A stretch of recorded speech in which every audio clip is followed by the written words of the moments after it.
बहुत स्वागत है आपका हमारे इस चैनल में। आज हमारे साथ हैं पवन जी। तो पवन जी, मैं आपसे रिक्वेस्ट करूँगा कि व्यूअर्स को हमारे अपना एक स्मॉल इंट्रोडक्शन दे दें। जी, नमस्कार। मेरा नाम पवन दास बैरागी है और मैं मध्य प्रदेश के नीमच जिले का निवासी हूँ। और अभी आप जो है वो क्या करते हैं पेशे से, मतलब? जी, मैं एक टीचर हूँ। ओके, तो अभी आप जो है वो टीचिंग कर रहे हैं। जी। तो आचार्य प्रशांत की जो गीता समागम है ना, तो इसमें आप कब से लगभग जुड़े हुए हैं? मैं लगभग 2.5 सालों से जुड़ा हुआ हूँ। तो 2.5 साल काफ़ी एक लंबा खासा समय होता है। हुँ। 2.5 साल में जो है वो गीता समागम में जुड़ के आपको क्या बेनिफिट हुआ है? बेनिफिट तो बहुत सारे हुए हैं ऐसे तो। कुछ जो कि आपको लगे कि आप जो है वो साझा करना चाहें लोगों से? व्यर्थ की चीज़ें नहीं आती है आस-पास। जैसे कि चिंताएँ, भविष्य को लेकर चिंताएँ, भूतकाल की जो भी चीज़ें हुई है उनका हावी हो जाना, वो सारी चीज़ें नहीं होती है और एक चीज़ की ज़िंदगी में स्पष्टता बनी रहती है कि क्या करना है, क्यों करना है। क्या करना है वो तो लोगों को दिखता है, लेकिन क्यों करना है वो नहीं दिखता है। तो उस चीज़ का जवाब आसानी से मिल जाता है कि क्यों करना है। तो वाक़ई में जिसका जवाब मिल जाता है कि क्यों करना है वो करते हैं, जिसका नहीं मिलता है वो नहीं करते हैं। यानी कि कहीं न कहीं आपको क्लैरिटी मिल रही है जी, सत्रों से चुनकर। जी। अ, एक जो है वो बहुत ही साझा क्वेश्चन रहता है, कॉमन क्वेश्चन रहता है बहुत सारे लोगों का कि आचार्य जी को यूट्यूब पे तो मैं सुन रहा हूँ, है ना? यूट्यूब पे सुन लेता हूँ, बात बन जाएगी। नहीं लेकिन है। गीता समागम में आपने जैसे कहा कि आप और नज़दीक आके आप सुन रहे हो। हुँ, आचार्य प्रशांत से अगर आप सीखना चाहते हो, हुँ। तो आपने जो है वो यूट्यूब से ही शायद यात्रा शुरू की होगी। हाँ। अगर मैं सब्सक्राइबर की बात करूँ तो लगभग 6 करोड़ सब्सक्राइबर्स हैं। हुँ। लेकिन गीता समागम में ऐसा क्या ख़ास है जो यूट्यूब में नहीं है? तो एक गीता समागम यानी कि आचार्य प्रशांत ऐप वर्सेस यूट्यूब पे आचार्य प्रशांत, इन दोनों में क्या डिफ़रेंस है? इसको थोड़ा इलैबोरेटली आप एक्सप्लेन करें, ताकि जो लोग अभी यूट्यूब पे ही रुके हुए हैं, वो सत्र में आएँ, गीता समागम में एनरोल करें। यूट्यूब यूट्यूब पे ऐसे वीडियोज़ आते हैं जो हमारे कॉमन क्वेश्चंस होते हैं, हमारी डेली लाइफ से जुड़े हुए जो क्वेश्चन उनके जो वीडियोज़ बनते हैं वो यूट्यूब पे आ जाते हैं। लेकिन हम अपना जो एक समस्या है उसको उससे रिलेटेड वीडियो सुन लेंगे, हमको लगता है कि हमें हल मिल जाएगा इस चीज़ का, उस चीज़ का हल मिल जाएगा। लेकिन जो भविष्य में कुछ समस्याएँ आएँगी या उससे जुड़ी हुई और समस्याएँ, उनका हल थोड़ी ना मिलेगा और वो हल मिलेगा गीता समागम से क्योंकि आचार्य जी भी कहते हैं ना कि अ, समस्या को नहीं सुलझाना है, उलझे हुए मन को सुलझाना है। अगर मन सुलझ गया तो समस्याएँ बचेंगी ही नहीं। इसलिए मेरा निवेदन रहता है कि गीता सत्रों से जुड़ने से जो लाभ होगा वो यूट्यूब पर नहीं होगा।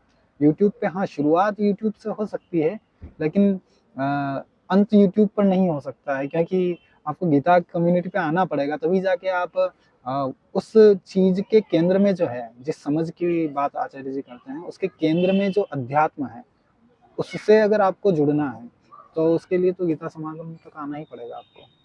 ओके, तो यानी कि आप, जैसा मैंने समझा हुँ। कि यूट्यूब पे आप अपने अनुसार प्रॉब्लम्स को ढूँढने जाते हो। यानी हुँ। कि अभी लाइफ़ में मेरे प्रॉब्लम है, फिर मैं यूट्यूब पे सर्च करूँगा वीडियो जैसे कि पढ़ाई में मन नहीं लगता है भाई आचार्य प्रसाद। हुँ, तो हुँ। यानी कि पढ़ाई में मन जो है वो अब नहीं लग रहा है, हुँ। ये समस्या हो गई, अभी हुँ। मेरे लाइफ़ में है और फिर मैं सर्च कर रहा हूँ कि इसका समाधान कैसे हो। हाँ। लेकिन गीता समागम में जो है वो ऐसी भी प्रॉब्लम्स का सॉल्यूशन आपको मिल जाता है जो एंटीसिपेटेड होती है, जो फ्यूचर में भी आपको हो सकती है या फिर अभी जो है वो चल रही होगी। बैकग्राउंड में चल रही होती है। कई बार ओके, ऐसा होता है कि हमें जो लगता है कि हमारी समस्या ये है, लेकिन समस्या वास्तव में वो नहीं होती, उसके पीछे कुछ और होता है।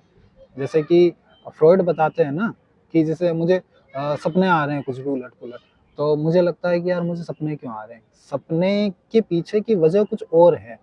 सपना तो बस एक आउटपुट है कि ये सपना आ गया, उसके अवचेतन मन में क्या चीज़ें चल रही है वो थोड़ी ना पता है। तो उसको अगर समझना है तो आपको गीता सूत्रों से जुड़ना पड़ेगा क्योंकि जो मेन समस्या है ना, उनको तो दर्शन ही सुलझा सकता है और उनको जो दर्शन है वो संबोधित मेन समस्याओं को करता है। ये जो बाकी चीज़ें हैं कि मेरे जीवन में ये चीज़ें चल रही है, जैसे अभी आपने बताया कि पढ़ाई में मन नहीं लगता है, क्या करें? पढ़ाई क्यों करनी है? पहले ये पता होना चाहिए ना, तभी अगर आपको ये पता चल गया कि क्यों करनी है, तो मन लगना होगा तो लग जाएगा, नहीं लगना होगा तो नहीं लगेगा। ओके। ये बात है। और क्या है गीता समागम को, अगर मैं आपसे पूछूँ कि उन लोगों को बताएँ, जो अभी गीता समागम से अपरिचित हैं, हुँ। है ना? हाँ, ऊपर ऊपर से उन्हें पता है कि क्या है गीता समागम की, आचार्य प्रशांत कुछ कर रहे हैं, उनकी ऐप है उस पर चलती है गीता समागम। तो क्या है गीता समागम? गीता समागम एक ओपन यूनिवर्सिटी है जिसकी बहुत कम फीस है। ओके। और एक चीज़ और है कि जैसे कि आप किसी कॉलेज से कोई छोटा मोटा भी कुछ कोर्स कर रहे हैं, तो वहाँ जाने का जो खर्चा है ना, उसमें आपको 1 महीने का एक्सेस मिल जाता है गीता कम्युनिटी का। 1 दिन का जाने का जो खर्चा है 100-200 रुपये आपका लग जाता है 1 दिन जाने आने का। इतने में तो आपको 1 महीने का एक्सेस मिल जाता है गीता कम्युनिटी का। और उस पर बस ये नहीं है कि आपको रिकॉर्डिंग है और आपको सुनना है। रिकॉर्डिंग के अलावा आपको लाइव सेशन मिलते हैं, आप रिफ्लेक्शन शेयर कर सकते हैं। जो लोगों को लग रहा है कि आपको कि ये बहुत अच्छे रिफ्लेक्शंस लिखते हैं, आप उनको फॉलो कर सकते हैं। ग्रुप्स बने हुए हैं जिनमें जाके आप अलग-अलग ग्रुप है जिस पे डेली करंट अफेयर की बात होती है, कहीं पे कुछ और बात हो रही है, उन ग्रुप्स में जाके आप चीज़ें चेक कर सकते हैं। बहुत सारी ऐसी फैसिलिटीज़ है कम्युनिटी ऐप पे जो है, वो आपको फ्री में मिल जाती है। फ्री ऑफ कॉस्ट ही बोल सकते हैं उनको, क्योंकि 100-200 रुपये तो क्या फ़ीस बोल सकते हैं उन चीज़ों की, वो तो ऐसे ही मिल जाता है आपको। तो इसलिए गीता कम्युनिटी से जुड़ना बेहतर विकल्प है एक तरीके से। ओके, तो ओपन यूनिवर्सिटी, कुछ टर्म्स जो मैंने कैच हाँ, किए। हाँ। ओपन यूनिवर्सिटी यानी कि सभी के लिए है। जी। गीता सुन के कई बार लोगों को लगता है कि ये हिंदू की बात है, मुस्लिम की बात है, तो ऐसा नहीं है। आप जो है वो irrespective of religion, irrespective of gender, हाँ। आप जो है वो यहाँ पे आ सकते हैं।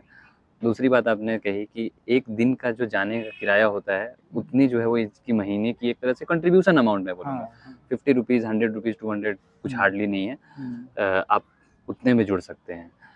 तो बहुत ही एकदम सरल है, जी। प्रक्रिया भी सरल है।